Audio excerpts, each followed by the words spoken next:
Hi guys, good morning. നമ്മൾ രാവിലെ ഇടമറയിലൊരു വീട്ടിൽ തേങ്ങ ഇടാൻ വേണ്ടി വന്നതാണ്. അപ്പോൾ അവിടെ കണ്ട ഒരു പഴവും ആ പഴത്തിൻ്റെ വിശേഷവും മരവും ആ വീട്ടുടമസ്ഥനെയൊക്കെയാണ് നമ്മൾ പരിചയപ്പെടുത്താൻ പോകുന്നത് വീഡിയോയ്ക്കകത്ത്. എൻ്റെ പേര് ടോമി എന്നാണ്. ഞാൻ ഇടമറൂർ പള്ളിക്കടുത്ത് പടിഞ്ഞാറേക്കുരി എന്ന് പറഞ്ഞ വീട്ടിലാണ് താമസിക്കുന്നത്. ഞാൻ ഇങ്ങനൊരു മരം ഒരു 12 കൊല്ലം മുമ്പ് പഞ്ചായത്തിൽ നിന്ന് ഒരു തൈ തന്ന ദുരിയാനാണെന്നും പറഞ്ഞു. ആ ദുരിയാൻ എന്നാന്നൊന്നും അറിയത്തില്ലായിരുന്നു. ഇതിങ്ങനെ വളർന്നു പോയതല്ലാതെ ഒന്നും കായൊന്നും കിട്ടിയിട്ടില്ല. ഇതിൻ്റെ പേരിനെ പറ്റി ഇങ്ങനെ ദുരിയാനാന്ന് പറഞ്ഞു. പിന്നെ വെച്ചതിന് ശേഷം ഇതിങ്ങനെ വളർന്നു പോയതല്ലാതെ അതിനെപ്പറ്റി ഒന്നും ഒരു വിവരവും ഇല്ലായിരുന്നു. കഴിഞ്ഞ വർഷം ഇതേ കുറച്ച് പൂവുണ്ടായി. നമ്മുടെ ഒരു ചാമ്പങ്ങ മുഴുപ്പി കുറച്ച് പൂവുണ്ടായി, നിറയെ പൂവുണ്ടായിരുന്നു. അതെല്ലാം കുറച്ച് കഴിഞ്ഞപ്പോൾ പൊഴിഞ്ഞു പോയി. അതായിരിക്കും അതിൻ്റെ കാരണമൊക്കെ ഓർത്തിരുന്നു. കുറച്ച് കഴിഞ്ഞപ്പം എല്ലാം പൊഴിഞ്ഞും പോയി, നമുക്കൊന്നും കിട്ടിയില്ല. അത് കഴിഞ്ഞ് ഈ ആണ്ട് വീണ്ടും അതിൻ്റെ അതുപോലെ തന്നെ ഒരു ചാമ്പങ്ങ മുഴുപ്പി കുറേ പൂ, എല്ലാ നേരങ്ങളും നിറച്ച് പൂവ്.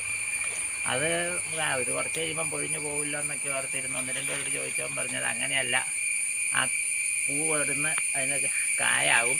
കായായിക്കഴിഞ്ഞാൽ ഒരു നിറച്ച് മുള്ളുള്ളൊരു ചക്ക പോലെ ഒരെണ്ണം ഉണ്ടാവും എന്ന് പറഞ്ഞു. പക്ഷേ അതൊരു 2-2.5 കിലോ 3 കിലോ വരെയൊക്കെ തൂക്കമാവും എന്നൊക്കെ പറഞ്ഞു. ഏതായാലും പറഞ്ഞാലേ ശരിയാണ്. ഈ ആണ്ട് അതിൽ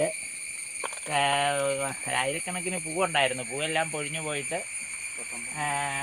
ഒരു കുറേ കാകളുണ്ടായി. ചെറിയ ഈ പറഞ്ഞ പോലെ ചാമ്പങ്ങാണ് മുഴുപ്പിലുള്ള കാകളുണ്ടായി. അത് കഴിഞ്ഞിട്ട് അത് വലുതായി കൊച്ചത്തിൽ പറയണം.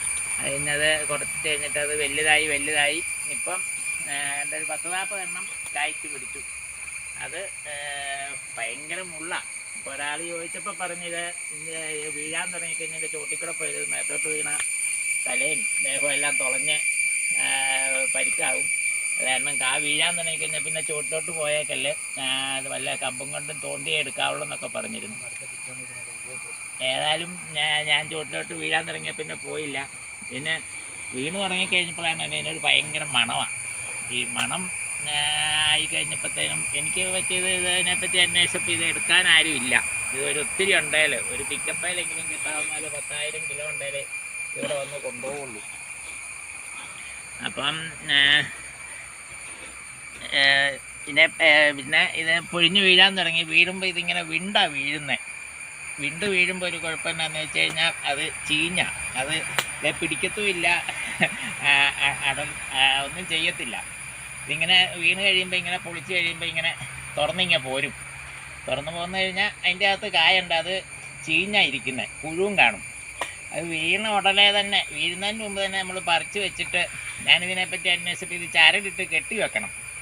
കെട്ടി വെച്ച് കഴിഞ്ഞാൽ ഇത് പൊട്ടിപ്പോകാതിരിക്കുന്നിട്ട് നല്ല പഴുത്തുന്ന നല്ല മണമൊക്കെ ആയി കഴിയുമ്പം, മണം നല്ലതെന്ന് പറഞ്ഞാൽ നല്ല മണമൊന്നുമല്ല, ഒരു വൃത്തികെട്ട മണമാണ്. ആ മണം നല്ലപോലെ ആയി കഴിയുമ്പം കെട്ടി വെച്ചിരിക്കുന്ന കയറഴിച്ചിട്ട് ഇട്ട് കഴിഞ്ഞാൽ ഇവൻ പൊളന്നിങ്ങ പോരും.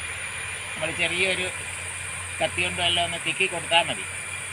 അങ്ങനെ അതിൻ്റെ അകത്തുനിന്ന് ചക്കച്ചുളയുടെ ഒരു 2 ഇരട്ടി മുഴുപ്പുള്ള ചുളകൾ കിട്ടും. ആ ചുളകൾ നടുക്കൊരു കുരുവായിട്ടാണ്.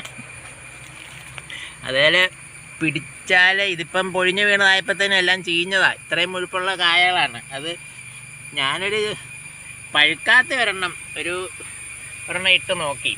അപ്പോൾ അത് ചക്കച്ചുളയുടെ മൂപ്പൊക്കെ ആകുമ്പോൾ, അതായത് ഒരുവിധം ചെറിയൊരു ഷെയ്പ്പൊക്കെ ആയി ഒരുവിധം മൂത്തെന്ന് തോന്നുമ്പം തിന്നാമെങ്കിൽ ചക്കച്ചുള തിന്നുന്ന പോലെ ഇച്ചിരി രുചിയൊക്കെ ഉണ്ട്, ചെറിയൊരു മധുരമൊക്കെ ഉണ്ട്. ഇത് കണ്ടാലും പഴുത്ത് കഴിഞ്ഞാൽ ഏതായാലും എനിക്കിത് കഴിക്കുന്നതിനോട് വലിയ താല്പര്യം തോന്നുന്നില്ല. അതിനുള്ള രുചിയൊന്നുമില്ല. പിന്നെ എന്തോ ഒത്തിരി ഔഷധ ഗുണങ്ങളുണ്ടെന്നൊക്കെ പറയുന്നു. ഇത് മെഡിസിനൊക്കെ ഉപയോഗിക്കുന്നതാണോ ചേട്ടാ? മെഡിസിനായിട്ട് ഇത് ഉപയോഗിച്ചാൽ പ്രഷറിന്, കൊളസ്ട്രോളിന്, പിന്നെ ഷുഗറിനൊക്കെ വളരെ ഫലപ്രദമാണെന്നാണ് ആൾക്കാർ പറയുന്നത്. ഇവിടെ 1-2 വീടുകളിൽ ഇതുണ്ട്. പക്ഷേ അവരാരും ഇതുവരെയൊന്നും വിറ്റ് പൈസ കിട്ടിയിട്ടില്ല. വിറ്റാൽ നല്ല വിലയുണ്ടെന്നൊക്കെ പറയുന്നു. 500 രൂപ ഇവിടെ വന്ന് പറിച്ചുകൊണ്ട് പോകാൻ കിലോയ്ക്ക് 500 രൂപ കിട്ടുമെന്നൊക്കെ ഓരോരുത്തർ പറയുന്നുണ്ട്. ഇതുവരെ അത് കൂടുതൽ വേണം. ഒരു 100-500 കിലോ എങ്കിലും ഇല്ലാതെ ആരും വന്ന് കൊണ്ടുപോയാലെന്നാണ് പറയുന്നത്. 100-500 കിലോ വേണമെങ്കിൽ ഒരു 150-200 കാ വേണം. ഇതൊക്കെ നമ്മൾ രാവിലെ ഇതെല്ലാം നമ്മൾ രാവിലെ ഇപ്പോൾ കട്ട് ചെയ്ത് നോക്കിയ പഴങ്ങളാണല്ലേ? ഇതെല്ലാം ഈ ചോട്ടി വീണ് കിടന്നതാ.